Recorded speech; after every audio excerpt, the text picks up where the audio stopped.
Hello friends, let us learn today about the most important topic, one of the tumor in the adrenal gland, that is neuroblastoma.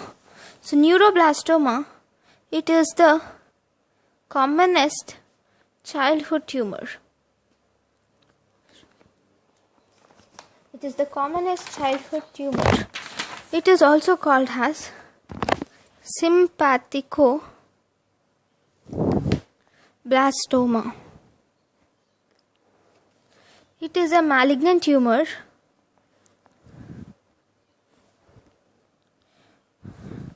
and it arises from embryonic nerve cells.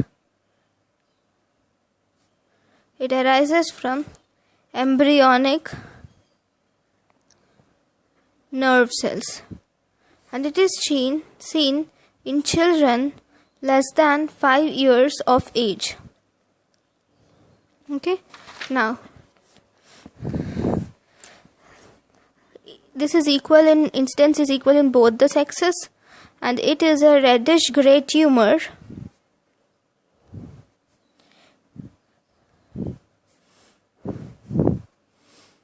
and it gets invaded and it invades the other tissues, the adjacent tissues like the kidney, pancreas and other tissues. It can also cause direct spread to liver, bones, orbit. It can occur anywhere in the sympathetic chain. In the sympathetic chain, it can occur anywhere, and it is commonest, or it is more common in adrenal gland. Then the types. It is mainly of two types. One, it is called as pepper type,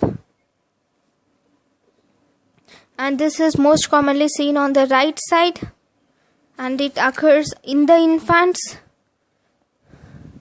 And here there are liver secondaries. And the second type is called as Hutchinson's type. It occurs on the left side in the childhood, and here secondaries in orbit and skull are more common. These secondaries in the skull, these will mimic osteogenic sarcoma, so be careful in both of them. Osteogenic sarcoma, so you will have to differentiate it from osteogenic sarcoma. Then the risk groups. Okay, we will learn about this in a minute.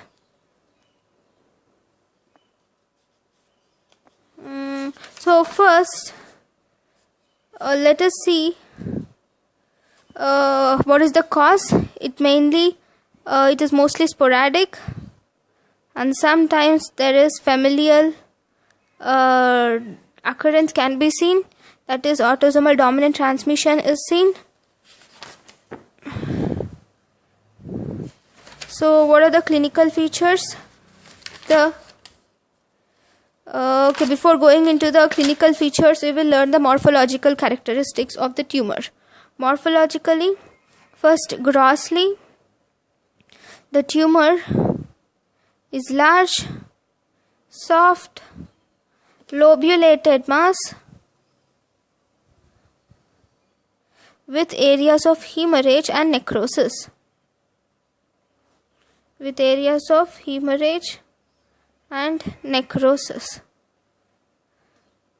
This is the cut surface.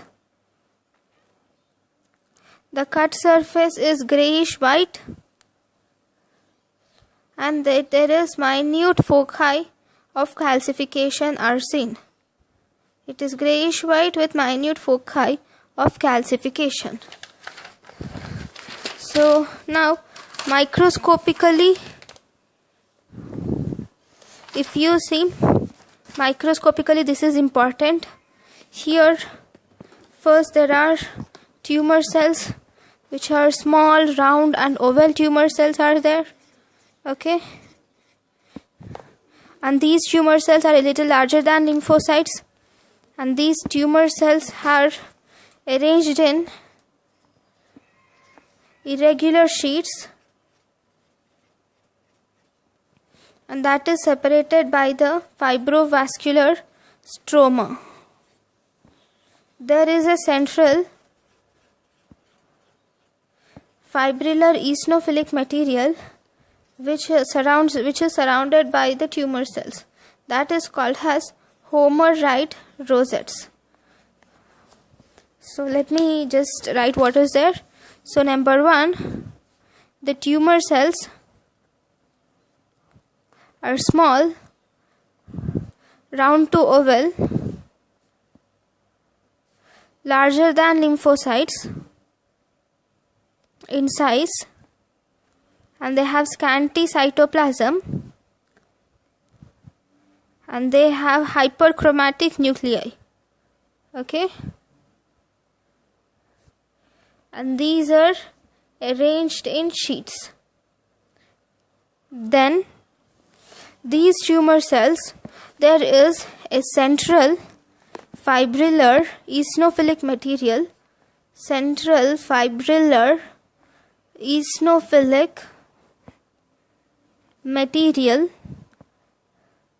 which is surrounded by the tumor cells, and this material is called as Homer-Wright rosette. Homer-Wright rosette, or it is also called as pseudo rosette. Okay, now there are some stains. This is positive to some stains, that is immunohistochemical markers. So the tumor cells, these are positive to number 1, neuron specific enolase, and then it is positive to neurofilament and also chromagranin. Okay, so immunohistochemical markers are positive to neurospecific enolase, chromagranin and neurofilament. And the rosette, which is the central fibrillar material, which I said, fibrillar material in Homer-Wright rosette, this is positive to silver impregnation method. Okay, so this is the histological features which are seen in the neuroblastoma.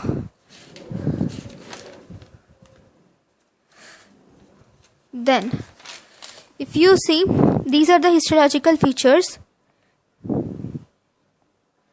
Now, there is a classification, histological classification, which is called as Shimada's histological classification. Shimada's histological classification is of 2 types. It divides it into 2 types. One is stroma-rich tumor, and the other is a stroma-poor tumor. Stroma-rich tumor, here there is presence of squamous spindle cell stroma. There is spindle cell stroma in the stroma-rich tumor, whereas in stroma-poor tumor there is absence of squamous spindle cell stroma. Here there is no spindle cell stroma. Now, this is about Shimada classification. Now let us see the staging, let us see the clinical features, and then we will see about the staging. The clinical features, first the normal, this clinical features mainly related to its growth, that is rapid local growth, and there may be metastasis to the surrounding tissues, and also there may be development of hormones syndromes. Okay, so first, local growth. So based on the local growth, there may be some symptoms. So those symptoms include first abdominal pain, first abdominal distension, that is, there is huge mass in the abdomen, mass per abdomen, in the loin, and the mass is non-mobile, not moving with respiration. There can be knobby surface, and it can cross the midline. So if you see, this is the here in the loin there is a mass, and this mass is non-mobile and it is not moving with respiration. It has a knobby surface and this may cross the midline. Okay, so this is about the mass which is there, and along with the mass there can be, the patient may present with fever, weight loss and malaise. Okay, and now there can be metastasis. As I have said, the metastasis can be to the skull or bones or to the liver secondaries. So whenever there is metastasis to the liver, it can be metastasized, or to the skull. In the skull, if it metastasis to retro or orbital region, then there can be infraorbital ecchymosis can be seen.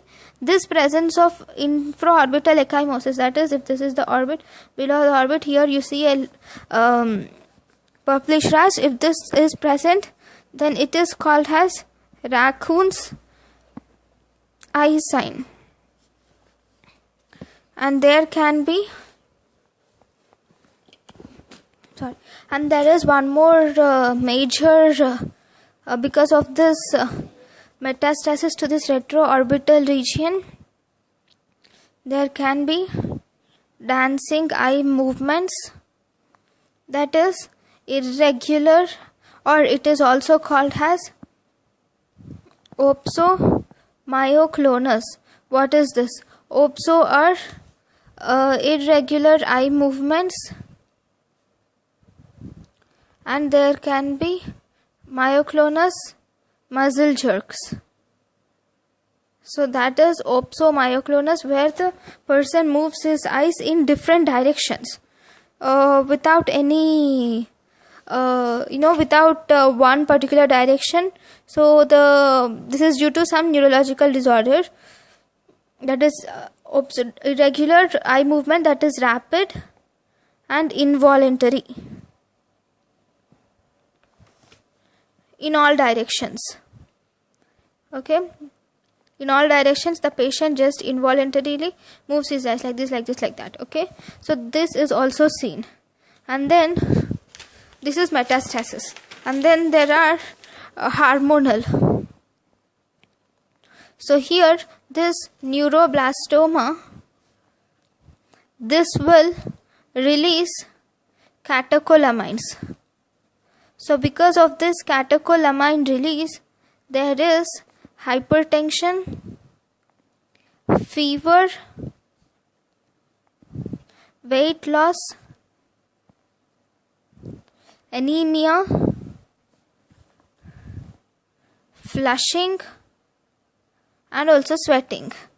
So these symptoms are seen due to catecholamine release. And then this neuroblastoma also releases vasoactive intestinal peptide. Because of this release of vasoactive intestinal peptide, it causes diarrhea and also hypokalemia. Okay.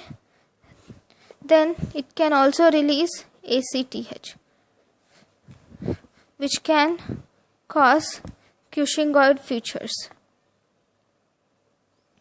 Okay, so these are the different types of hormonal manifestations of neuroblastoma.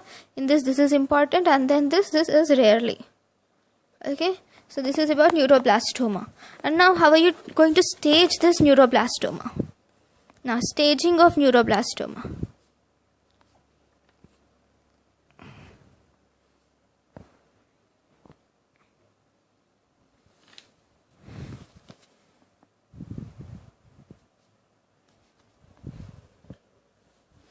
This staging of neuroblastoma is majorly by 4 stages. Stage 1,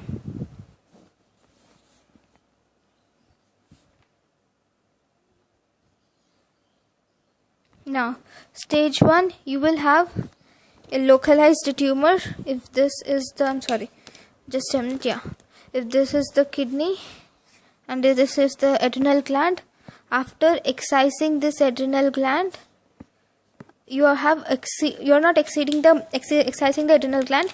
This is the tumor, so you are excising the tumor.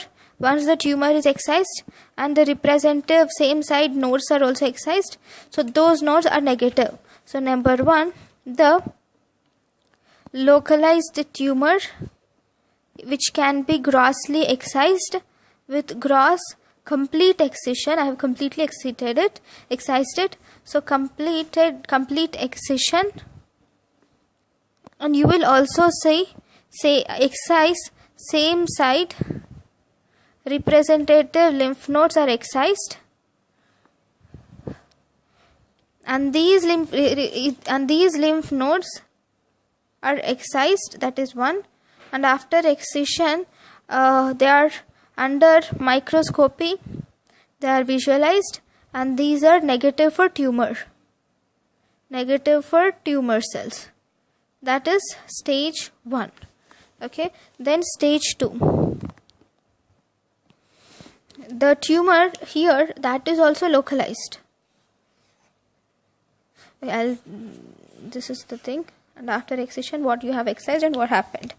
So before there is a localized tumor, even this is localized, there is no metastasis. Okay, but you are not able to excise it completely. So there is some remnant part which is present still here. Okay, you have excised it only partially. Okay, and then if you see the representative nodes of the same side, these nodes are also excised. So when you have excised these nodes, these are negative. So this is the tumor which has been excised. So here, if you see, localized tumor, stage 2, localized tumor with incomplete excision. Here the thing is not completely excised. There is incomplete gross excision. And same side representative nodes are negative. Okay, so that is stage 2. Now what is stage 3? In stage 3, now, okay, so now this is the kidney and this is the adrenal gland, and these are the nodes on the same side, these are the nodes on the opposite side. Now this is the kidney, and nodes have been removed, all the nodes have been removed. So 1, 2, 3, 4, these nodes have been removed, and this is the tumor. You have completely excised or not excised. completely, and only those nodes which are nearer to the gland, which are on the same side. These are same side nodes. These are opposite side nodes. Here only those, here first you have completely or incompletely excised, that doesn't make difference, but the same side nodes are positive, whereas the opposite side nodes are negative. That is stage 2b, not stage 3. Stage 2b. In stage 2b, there is localized tumor with or without complete gross excision.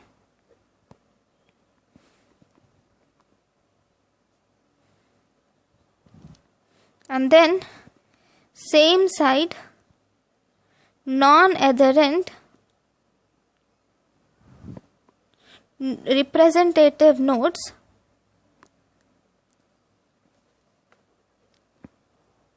are positive, whereas contralateral nodes,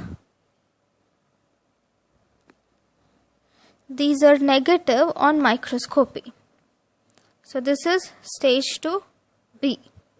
Now stage 3. In stage 3, this is the adrenal gland, these are the tumors, and this is the midline. These are the other nodes of the opposite side. This is the kidney, and this is the adrenal, this is adrenal. Okay, now you have excised it.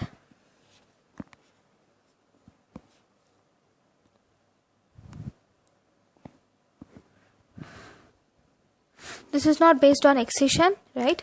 So now you are not going to, this is not based on excision, but here there is an unilateral tumor, and this unilateral tumor is unresectable. You are not able to resect it, and it crosses the midline.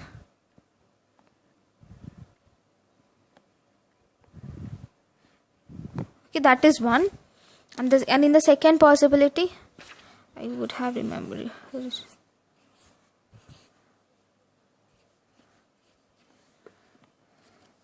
So this is the midline, and in the second possibility there is a localized tumor. This localized tumor is present only here, and there is opposite side nodal spread. Okay, that is one possibility. And in the second possibility, here there is this kidney, adrenal gland, midline, and these lymph nodes. Here there is localized tumor, and there is all the lymph nodes are positive. This is one possibility, and there is one more possibility. I'll draw it in the next page. But here, first possibility in stage 3, there is an unresectable unilateral tumor which is infiltrating across the midline. That is first type. In third stage, that is 1. In the second type, there can be localized tumor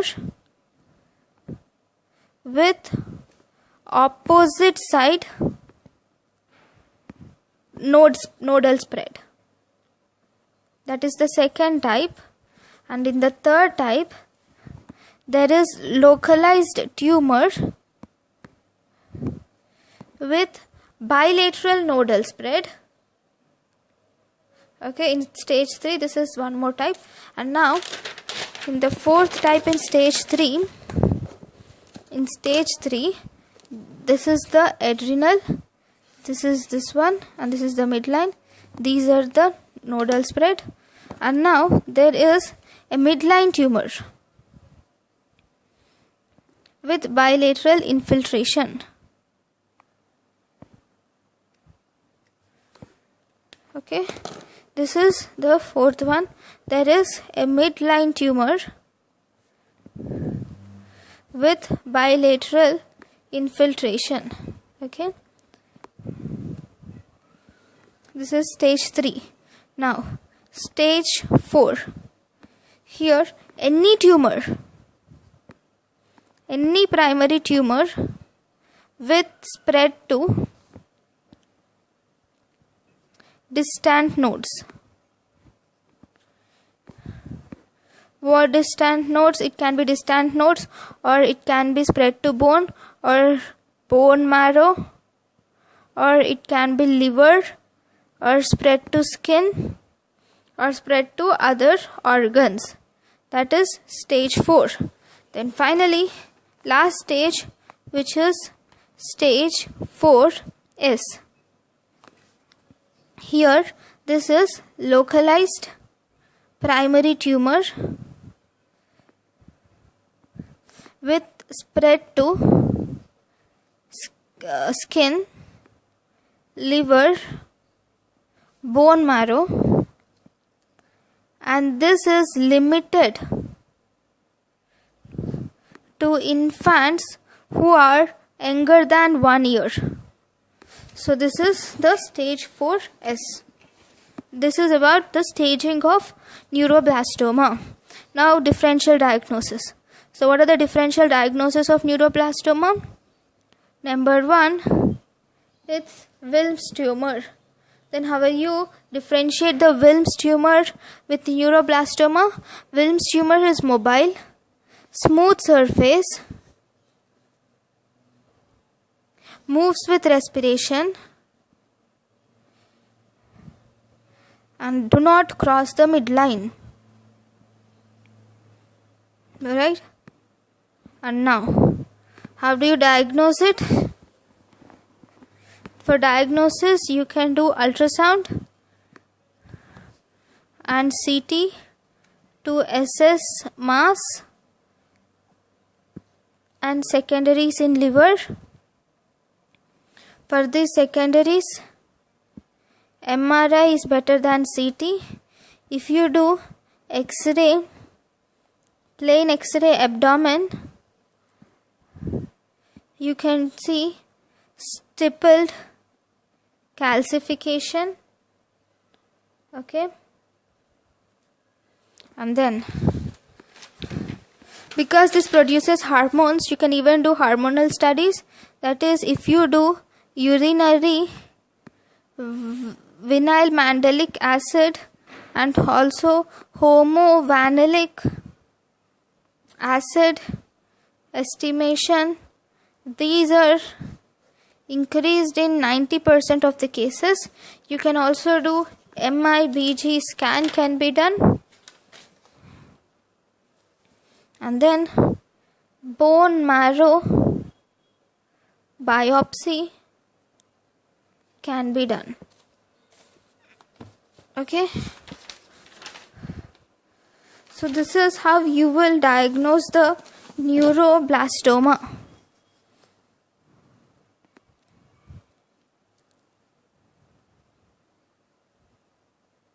Oh, I forgot to mention some other clinical features. Just a minute, yeah. In the clinical features, in the metastasis, I have mentioned about skull. There is also metastasis to skin, which causes painless, bluish skin. Okay, this can metastasis to bone, causing bone pain. And in raccoon's eye sign, there is proptosis also, and infraorbital ecchymosis. Okay, and there can be weakness and paralysis if it metastasis to brain. Okay, so these can be seen. Now, how do you treat it?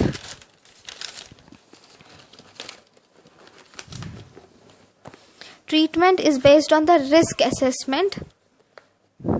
So first, let us assess what is the risk, and based on that you will treat it. So treatment based on risk groups.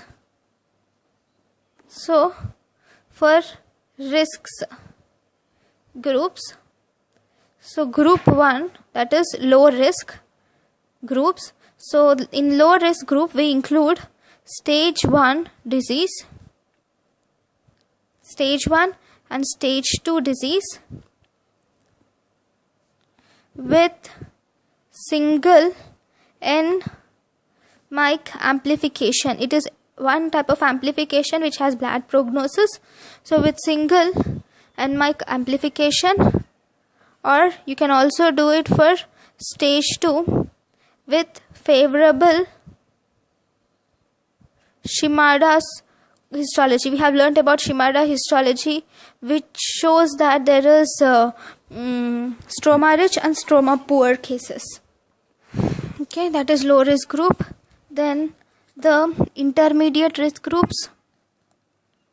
Intermediate risk groups are stage 3 without N-mic amplification, and also stage 3 with Shimada's histology favorable.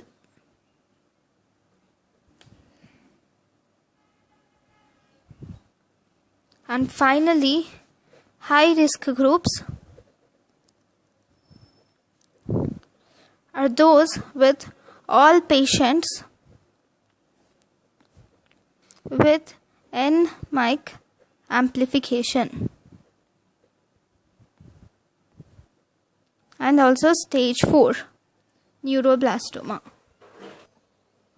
Okay, by this we divide it into 3 risk groups. So now the treatment majorly depends upon the risk groups. So for treatment, if it is low risk, then it is treated by surgery alone. After surgery, you can add 6 to 12 weeks of chemotherapy, which is optional. And then intermediate risk, it is treated with surgery plus adjuvant multi-agent chemotherapy. So this chemotherapy we do with carboplatin, cyclophosphamide, etoposide, doxorubicin. Okay, then in high risk groups,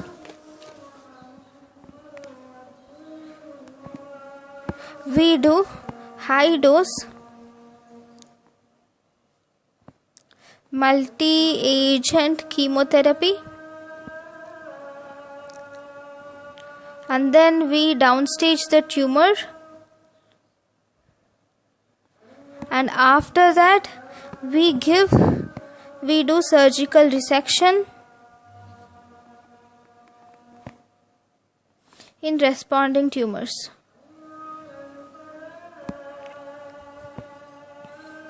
And you can also do myeloblastic stem cell rescue can be done. Okay, so this is how you treat the neuroblastoma.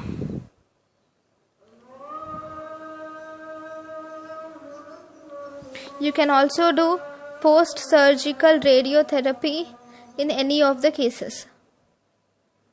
It can also be done. So how are you going to assess the prognosis?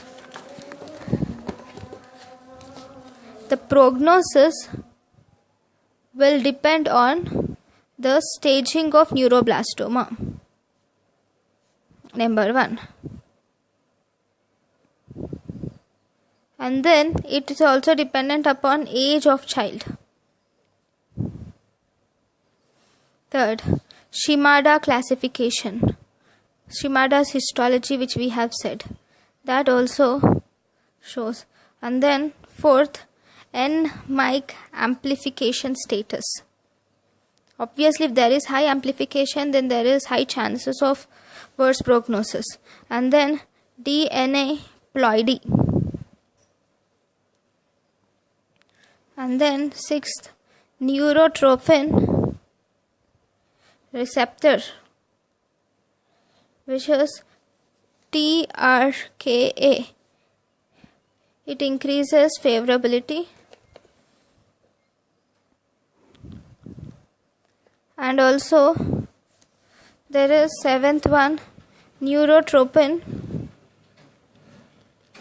receptor, which is TRKB. So this is unfavorable. So these are the different types of prognostic indicators which will indicate the prognosis of a child. So thank you guys for watching my lecture. If you have any doubts, please comment it in the comment section. If you feel something is inadequate in this lecture, even then comment it in the comment section. Thank you for watching my lecture. Please subscribe this channel for more videos.